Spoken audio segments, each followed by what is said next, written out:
Trench Warfare as a video game is a really good game, and I'm going to explain why and some of the funnest stuff to do in it in this video. So, stay tuned and enjoy. Now, for starters, you probably don't know what it is, but I'll explain it to you. So, it's a basic trench-to-trench game. There's a lot of other stuff you can do in it. And right now behind me, I have the tutorial playing, which is explaining exactly what to do. During different levels, you can have them talk to you. You're able to move screen to screen by just sliding the cursor or your finger, depending on what you're playing on. You can have people talking to you. All you gotta really do is click on the guys. It explains, all you gotta really do is click on the guys, and then click this button to move forward. You can move to drag the camera, like I said. And then they will attack each other. It's a strategy game, so there's not much to it but strategy. And it's not too hard, but there are some hard parts in it that are pretty infuriating. But yeah, all you really gotta do is get to the end and not let the enemy win, and then that's it. There's 3 different main game modes, but a lot of different stuff you can do in each of them. The 3 different main game modes are Campaign, Sandbox, Operation, and I'll show you what they all do, but there's also Army, Shop, Growth Fund, and Supply Drop. I'll also show you what those do. Starting off with Operation, this one probably has the least of stuff to genuinely do in it, but it has a lot of stuff to do in it. Because the whole point of the game is kind of like, you get to choose cards, level up those cards as time goes on, and then you can slowly level up your characters as well to get better characters and a better army.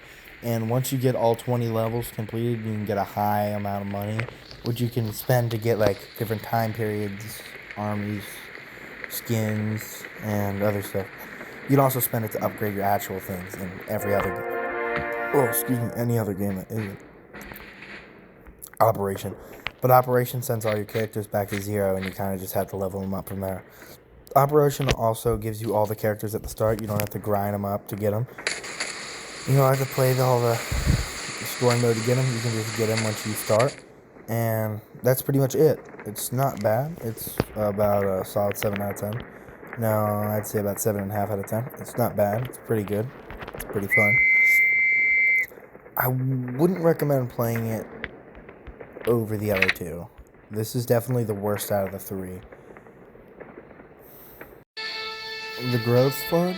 So what the Growth Fund really is it's kind of just something you can pay $7 or $8 for, and eventually it's going to be for every country. You can get modern warfare, Napoleonic warfare, a bunch of different kinds of warfare. You can also get a bunch of different artillery shells and other cool stuff like that.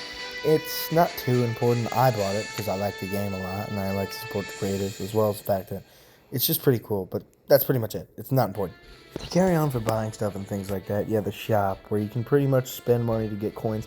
You don't need to spend money to get coins. You can get coins through grinding the game, or through the supply drop, or you can just get daily coins for free.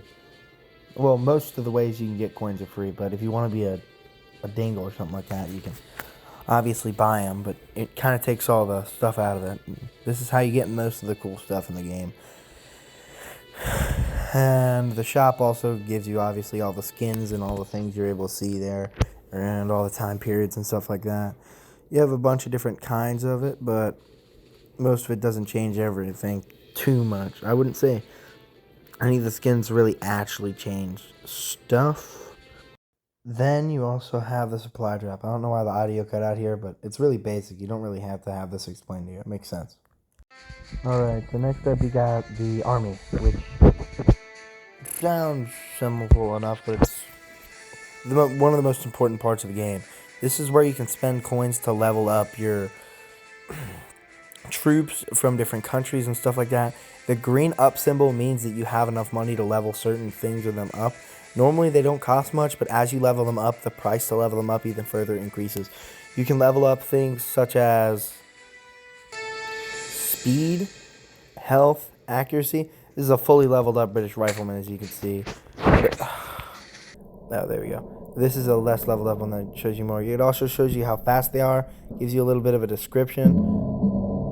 Anyway, and then it tells you what the troop name is, and you can also change the skins out with it. It shows you their range, speed, firing rate, health, damage, accuracy, stuff like that. It shows you mostly everything. It's like a little file for them. Now we're getting back into the actual game itself. One of the best game modes, and the only reason I'm putting it in the middle is because I have a second segment for it later on, and if they're together, it's going to look a little weird. But yeah, I'd say Sandbox mode is one of the best modes. You can pretty much build anything you want, and there's a bunch of stuff to do it with. It's like a open battle testing game, and well, it's not actually its own game, obviously, but it kind of like gives you a thing to do whatever you want, make whatever setting you want, and I'll show you later the variety and stuff when I'm glazing the game a little bit harder. But yeah, there's a lot of stuff you're able to do in this version. It's way better if you buy premium, which I know seems like I'm trying to like flex it, but I'm really not, to be honest. I'm just saying, because it's free game, obviously you don't have to, but unless you buy premium, it's pretty much unplayable without using ads. You can set up stuff, and yeah. Okay, now we're getting into the campaign. This is the main game. Probably the part with the second most stuff to do in it. This is what the devs actually work on and where new stuff is published. As you can see, there's a lot of stuff that's coming soon. They do post a lot. I can flash some stuff on the screen here. They post a lot, like you can see there. And they update a lot. You should go subscribe to their channel, but the main premise is in the game. You kind of just dig deep, go outside, strategize. You have to airbomb certain spots to make sure tanks don't go by. You have to conceal money, conserve money, make sure you hit certain spots like artillery or fortifications to stop it from happening. There's a lot of different fortifications you can use in the game, and most of the time they're on the enemy front, so you gotta kind of push back. This one's one of the most chaotic levels in the game. This is the last level of the American campaign, as of now at least. So, it's obviously pretty chaotic. The first level would be completely different from this. Just saying that. Yeah, I'd say the main game is really fun. When you get bored or you're on the toilet or, I don't know, in the car or something, or on a plane, this is a really fun game to play. And I'd just say it's a really fun game in general if you want to, like, pass time and you're really bored or something. It's free, and you don't really have to pay anything to use it. Unless you want to get some of the cooler things in the game, there's no money involved at all. Except for obviously in-game currency, but that's different, because the in-game currency you don't actually have to pay for. You can just kind of beat the levels to get it, obviously. Now, what I'm going to talk about is something that's a little different from what I've been talking about, and I'm going to be talking about what makes this game great and what I like about this game, and a lot of the fun stuff you're able to do in it just in case you get bored. And yeah, so let's get into it.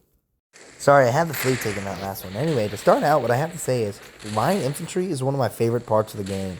I love the detail with the characters. I love the different armies. Right now, they only have 2, really. They don't have very many line infantry things to do. But I will say, I love it, dude. To start out, you have to kind of like place them yourself, but you can pit them up against each other in regular ways. But eventually, I'm pretty sure they're probably going to add most of the countries, if not all the countries, with 1800s, 1700s, or Napoleonic most likely variants. There's a bunch of different variants. I'll show that later on. That's another great positive thing about this game. But with line infantry, it's just the attention to detail of the lines themselves. It's like, obviously the main point of the game is trench warfare, but they obviously have different kinds of warfare. They have a little bit of aerial warfare, but most of it's trench warfare. You also have line infantry, as you can see here. This is why I like it so much. And then you have modern warfare and stuff like that, World War II, yeah. And yeah. Another thing that makes this game so good, in my opinion, is the variety of the characters. As you can see here, there's a bunch of different wars. There's World War I, World War II. The World War I obviously has the most. It's trench warfare. There's the Holy War, just one character from the Holy War. And then Camel Riders, which isn't just from World War I, but it's supposed to be only from World War I. And then you got Modern Warfare. I don't have all the characters, that's why. You can kind of tell which most of them are from. There's a bunch of other ones that I'm missing here. Not to forget the variety of all the fortifications and different stuff like that. You have trenches, you have outside trenches, you have like above ground kind of defense areas that aren't really trenches, but they're considered trenches. And you got artillery, machine guns, stuff like that. They're snipers. A lot of these are real. Yeah, they post often. They upload a lot. And this kind of shows you. Let's see, Modern Warfare. Here's a pretty mid one, to be honest. I don't really like Modern Warfare on this game very much. Modern Warfare and World War II Warfare are literally almost completely alike from the original games for this game. There's really no difference at all. Like at all. Like I already said, it's pretty much just a reskin, but you can do D-Day in this one, so it's worth it. Each one of those things costs 600 coins, but like you can see about that, D-Day, it's Stalingrad, stuff like that, so it's a lot better battle. And actually, it's not really its own game mode, but the different ones is different ways to play it. Like for Modern Warfare, you only get the assault class, and you have no trenches for World War II, you can't use the outside trenches, and the World War II trenches, and then there's the regular trenches.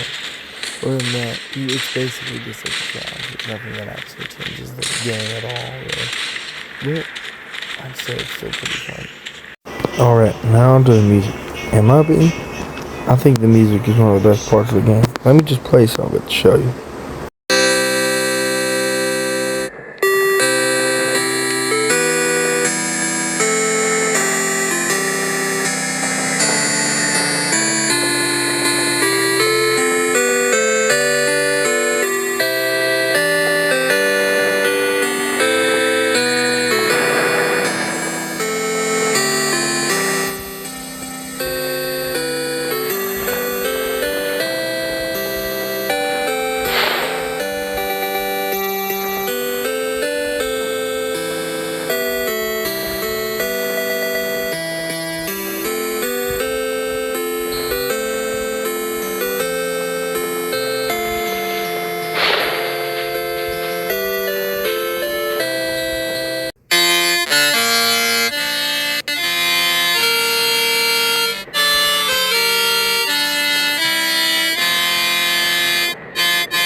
that all out of the way, I hope you enjoyed this video, and please make sure to like and subscribe, and download the game.